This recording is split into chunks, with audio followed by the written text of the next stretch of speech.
नमस्कार, बहुत स्वागत है आप सभी का शख्सियत में। मैं हूं आपके साथ श्वेता मिश्रा अवस्थी। आज हमारे साथ बेहद खास मेहमान मौजूद हैं जिनका व्यक्तित्व तो साधारण है लेकिन काम असाधारण हमेशा से रहा है।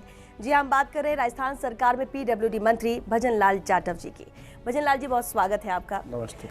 सबसे अहम सवाल तो ये कि आप भरतपुर जिले के बैर विधानसभा क्षेत्र से आते हैं, ब्रज का क्या प्रभाव पड़ा है आप पर? ब्रज क्षेत्र हमेशा एक अलग ही निराला क्षेत्र है। हमेशा हमारे यहाँ ब्रज के अंदर मधुर भाषा, सबसे अपना प्यार प्रेम और ब्रज की जो मिट्टी है सब एकता का प्रतीक हमारे ब्रज के अंदर है। और सभी जाति सभी धर्मों में जिस तरह से भाईचारा ब्रज के अंदर है, ये ब्रज की एक बहुत अद्भुत एक तरह से मिसाल है। हम सब लोग मिलजुल कर रहते हैं।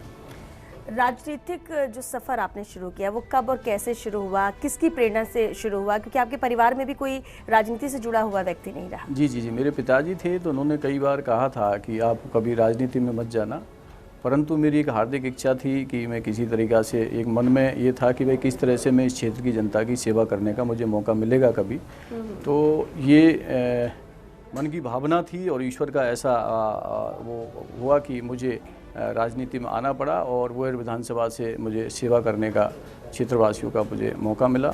भरतपुर जिला प्रमुख का भी हम लोगों ने चुनाव की तैयारी करी, पर किसी कारणवश उस टाइम जिला प्रमुख नहीं बन पाए और उस टाइम वो थोड़ा दर्द सा महसूस हुआ कि भाई किस तरीक़ा से हम नहीं बन पाए। और मन में किसी तरह से एक भावना थी कि ये क्षेत्र को हम लोग कैसे इसके क्षेत्रवासियों की सेवा करें और कैसे इनको सुख सुविधा हम लोग उपलब्ध करा सकें। ये एक मन की भावना और मन की एक पीड़ा थी। लेकिन राजनीति में ही आना क्यों ऐसा लगा कि राजनीति में जाकर ही ये सेवा हो सकती है? फिर आपके पिताजी ने मना किया था, इसके बावजूद भी इसमें आना? मेरी मन में एक भावना थी कि लोगों की हम किस तरह सेवा करें, क्योंकि बैर विधानसभा एक वो क्षेत्र है कि यहाँ से पूर्व मुख्यमंत्री जगन्नाथ पहाड़िया जी रहे और उनका बहुत अच्छा काम रहा और यहाँ पर वो कई बार मंत्री रहे। परंतु एक मन में भावना थी कि शिक्षा के क्षेत्र में जिस तरीक़ा से हमारा क्षेत्र पिछड़ा हुआ था, शिक्षा के क्षेत्र में कई बार गरीब लोगों को दूर दराज कॉलेज जाना पड़ता था, तो कॉलेज की व्यवस्था हो जाए, हॉस्पिटल की व्यवस्था हो जाए, सड़कों की व्यवस्था हो जाए, पानी की व्यवस्था हो जाए और दुख दर्द में हम कैसे शामिल हो सकते हैं। आप समझ जाते हैं कि सामाजिक बंधन कुछ ऐसे होते हैं कि सामाजिक क्षेत्र में रहते हुए कई बार समय निकल पाता है, पर राजनीतिक क्षेत्र में जब व्यक्ति आ जाता है तो राजनीतिक क्षेत्र में फिर सामाजिक क्षेत्र और घर परिवार एक तरह से अलग रखकर ये सोचना पड़ता है कि अब लोग हमने, जनता ने यदि हमको चुना है तो निस्वार्थ भावना से इनकी हम सेवा करें। भरतपुर संभाग की बात करें तो ये राजनीतिक अखाड़ा रहा है पुराने दौर से भी, कई नाम आपने भी जिक्र किए और ऐसे दिग्गजों के बीच में अपने को स्थापित करना, अपनी एक अलग पहचान बनाना, एक दलित चेहरे के रूप में सामने उभर कर आना और मजबूती के साथ अपनी दावेदारी पेश करना, कितना मुश्किल या संघर्ष रहा है? जब बुजुर्गों का आशीर्वाद हो और छोटों का प्यार और जनता का आशीर्वाद रहो तो कोई लक्ष्य ऐसा नहीं है कि उस लक्ष्य को हम पूरा नहीं कर सकते।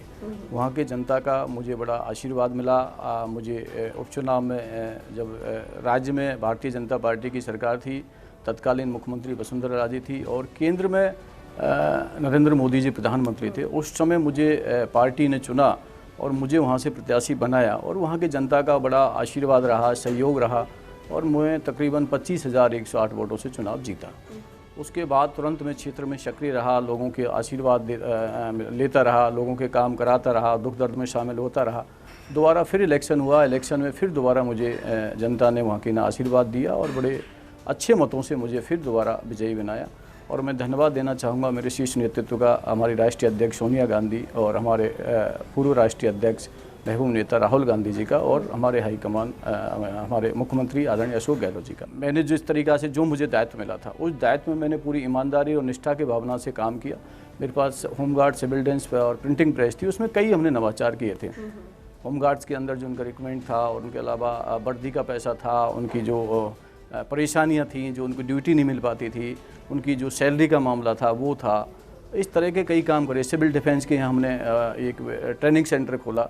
इस तरीक़ा के बहुत सारे काम हम लोगों ने कराए। तो निश्चित तौर पे मेरे काम को उन्होंने सराहा और मुझे तो पता भी नहीं कि मुझे कैबिनेट मंत्री बनना है और पीडब्ल्यूडी मंत्री बनना है। बिल्कुल, यानी उम्मीद ऐसी थी कि इतनी जल्दी ऐसे शामिल किए जाएंगे, लेकिन दूसरी बार विधायक के तौर पर जीत कर आप आते हैं और जैसे कि आपने भी कहा कि पहले राज्य मंत्री प्रमोशन के साथ भजन लाल जाटव को एक बड़ा विभाग दिया जाता है, पीडब्ल्यूडी जैसा विभाग, और ये तभी होता है जब आप विश्वास पात्र होते हैं, आपके काम को लेकर भरोसा प्रदेश के मुखिया को हो, और वही हुआ। लेकिन उस भरोसे को कायम रखना कितनी बड़ी चुनौती आप मानते हैं? मैं अपने आप को कोशिश करता हूँ और जितनी मेहनत कर सकता हूँ मैं अपनी तरफ से कर सकता हूँ कि भाई इस क्षेत्र में यदि आ गया हूँ तो मुझे परिवार मेरा एक तरफ है और सारी चीज़ें एक तरफ है। मेरे को सिर्फ यही है कि मैं लोगों की कैसे भलाई कर सकता हूँ। यदि एक कलम से मेरा किसी का भला होता हो तो मेरा नैतिक दायित्व बनता है उस व्यक्ति का हमें भला कर देना चाहिए। ये हमारी नैतिक जिम्मेदारी बनती है। और जिस पद पर मैं बैठा हूँ सार्वजनिक निर्माण विभाग जो PWD विभाग है, इसमें तकरीबन ये इंफ्रास्ट्रक्चर को डेवलप करता है। और राजस्थान में सड़कों के क्षेत्र में यदि अच्छा इंफ्रास्ट्रक्चर डेवलप होगा, सड़कों की अच्छी गुणवत्ता होगी, अच्छी उनकी क्वालिटी होगी, तो निश्चित तौर पर राजस्थान की जनता को एक अच्छा दिखेगा। जब मंत्रिमंडल विस्तार होता है या फेरबदल होता है, सबसे पहले इस पर फोकस रहता है सबका कि किसे शामिल किया गया, फिर उन नामों में किसे क्या विभाग दिया गया।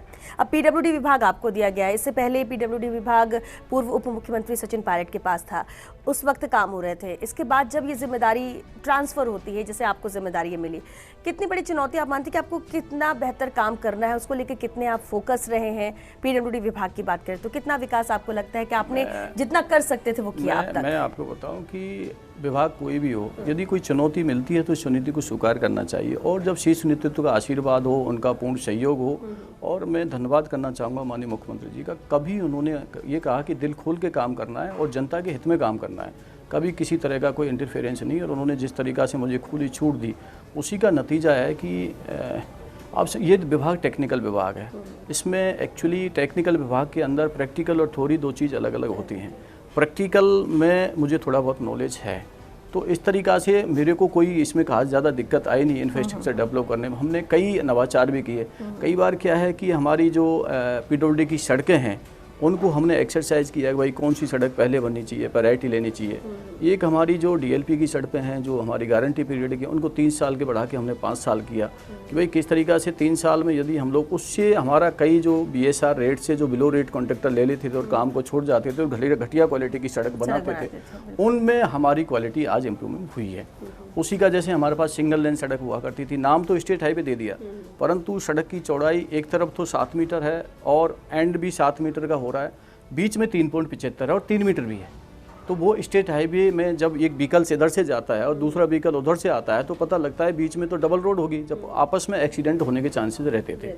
उस चीज़ को हम लोगों ने माननीय मुख्यमंत्री जी के सामने रखा और जो सड़क हमारे पहले फेज़ के अंदर हम ले सकते थे 1000 किलोमीटर, तो 1200 करोड़ का हम लोगों ने वो डबल लेन करने का काम किया।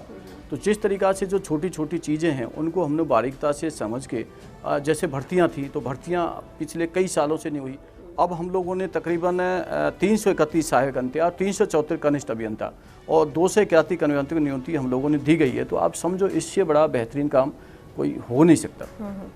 प्रदेश की नई टोल नीति, सड़क नीति की बात की जाए तो वो स्थिति आज कहाँ पर है?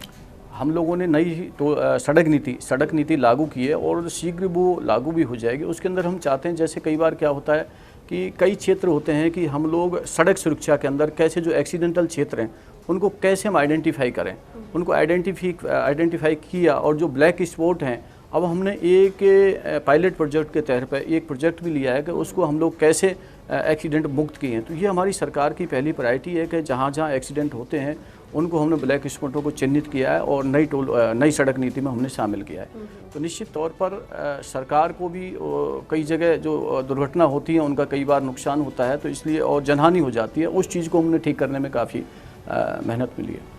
मेहनत कर रहे हैं, काम हो रहे हैं, लेकिन क्योंकि अब अगले साल चुनाव मोड पे चले जाएंगे, विधानसभा चुनाव फिर होने हैं, उससे पहले भी एक टाइमलाइन सेट होती है हर मंत्री के लिए कि हमारे जो प्रोजेक्ट है हम उन कामों को पूरा कर लें।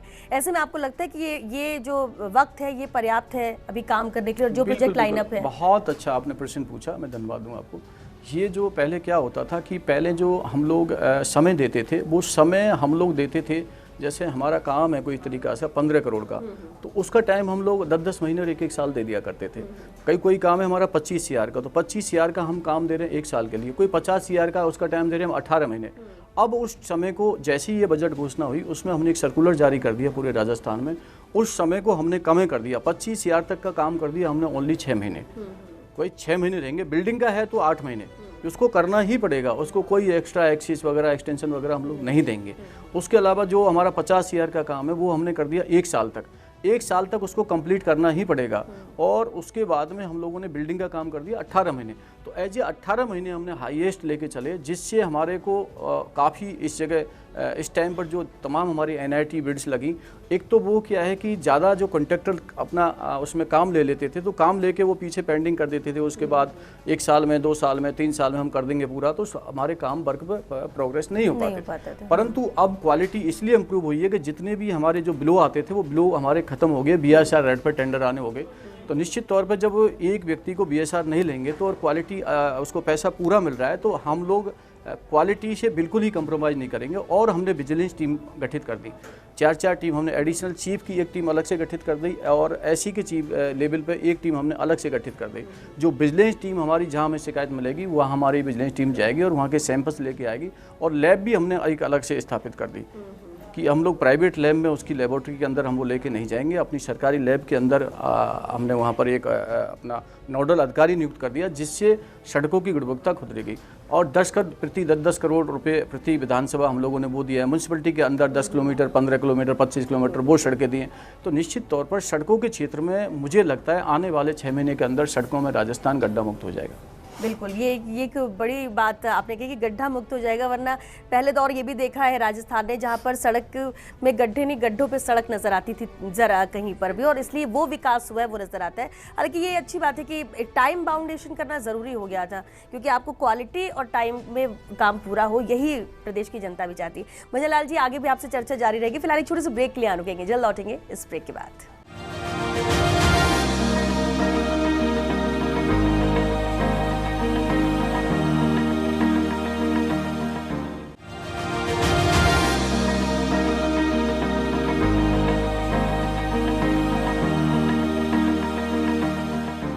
ब्रेक के बाद एक बार फिर आपका स्वागत है। शख्सियत में हमारे साथ PWD मंत्री भजन लाल जाटव जी लगातार बने हुए हैं। भजन लाल जी, एक बार फिर आपका स्वागत है। ब्रेक में जाने से पहले हम बात कर रहे थे PWD विभाग की, किस तरह से अपकमिंग प्रोजेक्ट है, काम किया जा रहा है, बहुत सारे नवाचार आपने किए हैं। एक अहम बात ये भी है, या कह सकते हैं कि माइंड सेट है लोगों का, कि बहुत सारे विभाग होते हैं लेकिन कुछ विभाग ऐसे हैं जहाँ पर भ्रष्टाचार का बोलबाला है और उसे लेकर वो विभाग बदनाम भी हैं। उस छवि से निकालना विभाग को, ये कितनी बड़ी बात आप मानते हैं और क्या बदलाव है? भ्रष्टाचार पर कंट्रोल करने को लेकर कितना फोकस रहा है आपका? ये हमारे विभाग ने काफ़ी कोशिश की है कि हम कितना मतलब उस पर कंट्रोल कर सकते हैं। उसी का नतीजा है कि आप समझ सकते हैं कि जो विजिलेंस टीम बनाई है, एक कोई भी कर्मचारी हो या कोई कॉन्ट्रैक्टर हो, जब विजिलेंस टीम जाएगी उसके बाद ये डर रहेगा कि विजिलेंस टीम कम आ जाए और कब इस सड़क का सैंपल उठा जाए। हम उनको इन्फॉर्मेशन भी नहीं करते कि वो व्यक्ति है, उस कॉन्ट्रैक्टर है या वहाँ का कोई एम्प्लॉयड है, एक्शन है, ऐसी है, हम उसको इन्फॉर्मेशन नहीं करते, वहाँ से सैंपल कलेक्ट करते हैं। तो निश्चित तौर पर एक भय का वातावरण बनेगा और भय का वातावरण बनेगा तो क्वालिटी निश्चित तौर पर राजस्थान के अंदर सड़कों की सुधरेगी। पिछले आपको पता भी लगा 6 से 7 महीने के अंदर इस तरह की शिकायतें अब बहुत कम आना शुरू हो गई। और जिस तरीक़ा से हम लोगों ने ये कंपलसरी कर दिया कि जो वर्क ऑर्डर होता है हमारा, जैसे ही उसका वर्क ऑर्डर एग्रीमेंट साइन होता है, वर्क ऑर्डर एग्रीमेंट की साइन की कॉपी साइड पे होनी चाहिए। यदि बिल्डिंग का कहाँ में है तो उस वर्क ऑर्डर की कॉपी और उसका मैप उस दीवार पर लगा होना चाहिए कि कोई भी व्यक्ति आ सकता है, कितने राशि का वर्क ऑर्डर हुआ और क्या क्या चीज़ें इसमें उस एग्रीमेंट के वर्क ऑर्डर में ले रखी हैं। आम जनता को पता रहेगा उस चीज़ के लिए। बदलते सियासी घटनाक्रम की बात करें या केंद्र की सरकार की नीतियों को लेकर बात करें, लगातार आपकी पार्टी उस पर प्रहार करती रही है। अब क्योंकि अगले साल विधानसभा चुनाव भी है, अभी की जो स्थिति है राजस्थान के मद्देनज़र या जिन मुद्दों को लेकर आप लोग सड़कों पर भी उतर रहे हैं, क्या नज़र आता है? क्या अगली बार भी सरकार रिपीट हो पाएगी? कौन से अहम मुद्दे रहेंगे जो कांग्रेस के लिए प्राथमिकता रहेगी? सुधा जी, एक में थोड़ा सड़क की बात जो आप कह रहे हैं केंद्र के लिए, एक्चुअली क्या है कि हमारे पास PM प्रधानमंत्री सड़क योजना है। इसमें हमें जो हमारा फर्स्ट फेज था उसमें हमें पैसा मिल गया, हमने सड़कों वो काम भी पूरे कर दिए। परंतु भारत सरकार ने ऐसा क्या किया कि हमारे 2841 किलोमीटर 2841 किलोमीटर के प्रस्ताव हमारे पिछले साल से पेंडिंग पड़े हैं, परंतु भारत सरकार उनकी मंजूरी नहीं दे पा रही है। और कई जो हमारा CRF का पैसा है वो भी हमारा रुका पड़ा है। तो जिस तरीक़ा से भारतीय जनता पार्टी का क्या रवैया है आप समझ सकते हैं, जबकि सड़क वो चीज़ है कि दलगत राजनीति से ऊपर उठ को हमको करना चाहिए, इसमें कोई पार्टी दल नहीं होना चाहिए। इस तरीक़ा से जिस तरीक़ा से भेदभाव केंद्र की सरकार कर रही है, वो तो मैं धन्यवाद करना चाहूँगा हमारे माननीय लोकप्रिय मुख्यमंत्री आदरणीय अशोक गहलोत जी का, कि जिन्होंने इतना काम जो राजस्थान में किया है, जो हर क्षेत्र के अंदर जितना बड़ा इंफ्रास्ट्रक्चर, एजुकेशन के क्षेत्र में, स्वास्थ्य के क्षेत्र में, सड़कों के क्षेत्र में, पानी के क्षेत्र में जो किया है, वो एक ऐतिहासिक कदम राजस्थान में एक सुनहरे कदम में लिखा जाएगा। तो क्या आप मानते हैं कि यही जो काम है यही मददगार साबित होंगे अगले विधानसभा चुनाव में कांग्रेस के लिए?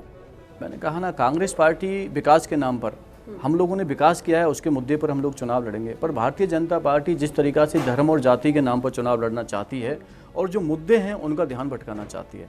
आज देश में महंगाई है, जिस तरीक़ा से खाद्य पदार्थ के ऊपर GST लगा दी, एक बच्चा है, बच्चा जन्म लेता है, उसको दूध की ज़रूरत होती है, उसके ऊपर GST लगा दी। और जहाँ जब अंतिम विदाई उसे आदमी व्यक्ति की होती है, वो शमशान में जाता है, उस शमशान पे भी GST लगा दे। तो जन्म से लेके और मृत्यु तक GST है। और एक राजस्थान की सरकार है जननी सुरक्षा योजना, जो बच्चा जन्म होता है उसको राशि दी जाती है, और यदि किसी व्यक्ति की मृत्यु होती है तो उसके मृत्यु का सामान भी, जिस तरीक़ा से शमशान जो उसके अंदर जाते हैं उसकी अंत्येष्टि भी की जाती है। तो ये बड़ा फ़र्क है कांग्रेस पार्टी और भारतीय जनता पार्टी। भारतीय जनता पार्टी ना महंगाई पे बोल पा रही है, बेरोजगारी जिस तरीक़ा से फैल गई है, तमाम चीज़ें PPP मॉडल पे चली गई। रोड, आपका एजुकेशन सेक्टर है, रेलवे स्टेशन है, आपके ट्रेन हैं, एयरपोर्ट्स हैं, भारत जीवन बीमा जो हमारी कंपनी जो इतनी महत्वपूर्ण जो प्रॉफिट में चल रहे हैं, और भारत पेट्रोलियम है, ऐसी चीज़ों को बेच देंगे तो नौजवानों को रोज़गार कहाँ से मिल पाएगा? तो पूरे राजस्थान सरकार में ही बेरोजगारी की अकेले की जिम्मेदारी नहीं है। अभी हमने 1,30,000 के आसपास नौकरियां दे दी, पर भारत सरकार ने कितनी दे दी उनके बारे में कोई चर्चा नहीं कर रहा। और जिस तरह से महंगाई बढ़ती जा रही है, जिस टाइम पेट्रोल डीजल के रेट कितने आसमान छू रहे हैं, सिलेंडर का रेट क्या था, हमारी सरकार थी तब क्या था, और महंगाई पे कोई बोल नहीं रहा है। बस हिंदू, मुस्लिम, सिख, ईसाई, बस ये इन चीज़ों के ऊपर भारतीय जनता पार्टी राज करना चाहती है। पर जनता जिस तरीक़ा से जागृत हो गई है, समझ हो गई है, तो इनको आने वाले चुनाव के अंदर सबक सिखा देगी। चलिए, हमने आपके विभाग की भी बात की और प्रदेश सरकार की भी बात की, लेकिन कांग्रेस की अगर बात करें, कांग्रेस के सियासी गणित को लेकर क्या कहेंगे? क्योंकि जब से सरकार बनी बहुत उठापटक कांग्रेस ने देखा, लेकिन स्थिर होकर लगातार काम मंत्रिमंडल भी करता रहा, विभागवार आप लोग विकास को लेकर काम करते रहे, मुख्यमंत्री ने बजट भी बहुत अच्छा दिया, लेकिन इस सियासी गणित पर सवाल बहुत उठते हैं कांग्रेस के अंदर। तो ऐसा है, कांग्रेस पार्टी कोई अपनी बहुत पुरानी पार्टी है, 140 साल पुरानी पार्टी है। कांग्रेस पार्टी के नेता हम गांधीवादी विचारधारा के नेता हैं। जिस तरीक़ा से कांग्रेस पार्टी राजस्थान में काम कर रही है, तो आप समझ सकते हैं भारतीय जनता पार्टी को पीड़ा हो रही है कि राजस्थान की सरकार ये कैसी है, और जहाँ पर विपक्ष से कोई सवाल नहीं कर पाया, विधानसभा के अंदर भी और विधानसभा के बाहर भी। और रहा जिस तरीक़ा से मुख्यमंत्री जी की लोकप्रियता है, मुख्यमंत्री जिस तरीक़ा से हमारे काम कर रहे हैं, दिन रात मेहनत कर रहे हैं। आप देखा अभी बाढ़ आई है तो आप देखो हवाई सर्वेक्षण कर रहे हैं, प्रभावित जो बाढ़ प्रभावित क्षेत्र हैं उनका भी दौरा कर रहे हैं।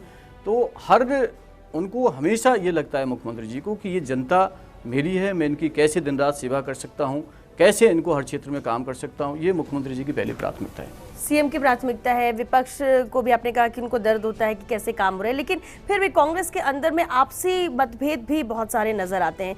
क्यों एक पूर्व मंत्री को कहना पड़ता है कि एक दूसरे को निपटाना छोड़ दें? मुझे मालूम नहीं किसने कहा, पर ये राजनीतिक, हम लोग राजनीतिक लोग हैं और राजनीतिक चीज़ों में छोटी मोटी चीज़ें चलती रहती हैं। परंतु भारतीय जनता पार्टी में बात करिए, उधर सतीश पूनिया जी जो उनके प्रदेश अध्यक्ष हैं, वो तो उदयपुर में घूम रहे हैं, और तत्कालीन पूर्व मुख्यमंत्री वसुंधरा राजे हेलीकॉप्टर से उधर हवाई सर्वेक्षण उस बाढ़ प्रभावित एरियाओं को कर रहे हैं। राजेंद्र राठौड़ शायद विदेश में जो घूम रहे हैं। तो मेरा कहने का मतलब है कि हमारे यहाँ तो कुछ ज़्यादा नहीं है, सब लोग एक हैं और आगे भी एक रहेंगे, पर भारतीय जनता पार्टी का पता नहीं उसमें कितने गुट हैं। चलिए, आप कह रहे हैं कि कांग्रेस में सब कुछ ठीक ठाक है, कांग्रेस को लेकर अगर बीजेपी सवाल उठाती है तो वो एक दूसरी बात, लेकिन फिर भी कांग्रेस को छोड़कर क्यों दिग्गज नेता जा रहे हैं? आप हाल ही की बात कर ले, अभी गुलाम नबी आज़ाद इस्तीफा देते, इससे पहले भी कई बड़े दिग्गज हैं जो इस्तीफा देकर अलग हो चुके, जबकि बहुत पुराने कद्दावर नेता जो कांग्रेस से जुड़े हुए हैं, उनके अलग होने की वजह क्या है? क्यों अगर पार्टी को छोड़ेंगे तो पार्टी मजबूत कैसे होगी? फिर किस आधार पर आप लोग ये कहेंगे कि नहीं फिर भी कांग्रेस में सब कुछ सही है, अच्छा है? जी बिल्कुल, ये सवाल बहुत अच्छा पूछा आपने कि ये सवाल वैसे तो उनको जवाब देना चाहिए कि भाई कांग्रेस आप लोग क्यों छोड़ रहे हैं। अब गुलाम नबी आज़ाद हैं, बहुत हमारे सीनियर और वरिष्ठ नेता हैं, वो मुख्यमंत्री भी रहे, प्रदेश अध्यक्ष भी रहे, आपके जनरल सेक्रेटरी भी रहे, आपके सेंटर में मिनिस्टर भी रहे, इतना उन्होंने दायित्व निभाया है। अब आप समझो उनको क्या दिक्कत हो सकती है। मुझे लगता है जहाँ तक जिस तरीक़ा से भारतीय जनता पार्टी तमाम एजेंसियों का दुरुपयोग कर रही है, ईडी, सीबीआई, इनकम टैक्स, तो कहीं ना कहीं डर होगा या कि भय है, क्या कारण है, कैसे, ये तो वो बता सकते हैं। पर कांग्रेस पार्टी में उनको सम्मान देने में कहीं कोई कसर नहीं छोड़ी। फिर भी वो यही सवाल उठाते कि उपेक्षा की जा रही है नेताओं की, और इसलिए हमें मजबूरी है कि हमें कांग्रेस से अलग होना पड़ता है। तो वाकई में क्या ऐसा है या सुनी नहीं जाती है, क्या है अंदर कांग्रेस के? आप लोग भी मंत्री हैं, आप लोगों की भी मुलाकात होती है। 42 साल हो गए, 42 साल में तो उनकी सारी बातें, अब मैं क्या कहूँ, वो सीनियर लीडर हैं, 42 साल में तो उनकी सारी बातें सुनी जाती थी और अब उनकी नहीं सुनी जा रही। आप समझ सकते हैं हर तरह का समय का परिवर्तन अपने जीवन में व्यक्ति के में भी आता है और पार्टी के बीच में भी आता है। समय भी ठीक होगा और पार्टी भी ठीक होगी, और केंद्र में 2024 में हमारी सरकार भी बनेगी। तो ये चीज़ें राजनीति में चलती रहती हैं, और लोग जब राजनीति में आते हैं तो आकांक्षाएं बढ़ जाती हैं लोगों की, भाई इच्छाएं बढ़ जाती हैं कि मैं ये करूं वो करूं। ये बहुत सारी चीज़ें हैं राजनीति के अंदर। अंतिम समय तक, दौर तक ये रहता है कि मैं राजनीति में सक्रिय रहूं। परंतु कांग्रेस पार्टी हमेशा, चाहे बुजुर्ग हो, चाहे नौजवान हो, चाहे महिला हो, सबको सम्मान देने में हमेशा आगे रही। क्योंकि हर किसी के अपने विचार होते हैं पार्टी के अंदर, फिर वो कार्यकर्ता हो, नेता हो, विधायक, मंत्री हो या फिर मुख्यमंत्री हो।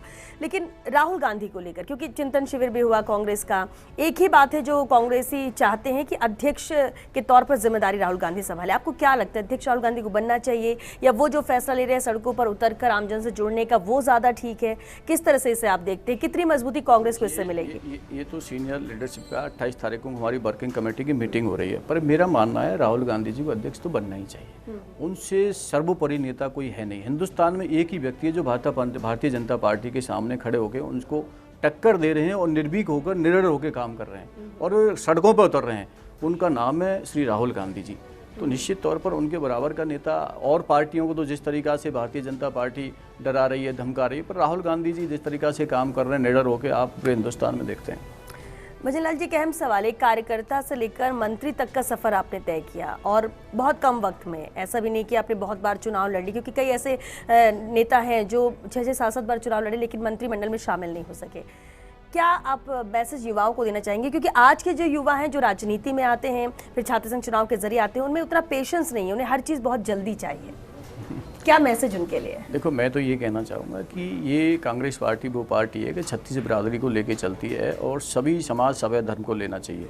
राजनीति में उतार चढ़ाव आते रहते हैं, धैर्य और संयम राजनीति में रखना चाहिए, और धैर्य संयम जिसके अंदर है, निश्चित तौर पर राजनीति में उस व्यक्ति के आगे बढ़ने के चांसेस रहते हैं। मैंने अपने जीवन में नहीं सोचा था कि मैं इस पद पर पहुँचूँगा, मैंने कभी नहीं सोचा था, और आज मैं कैबिनेट मंत्री बन गया। तो ये सिर्फ मेरे हाईकमान का और मेरे क्षेत्रवासियों का मैं बहुत बहुत आभारी हूँ कि इस यहाँ पर मुझे पहुँचा दिया।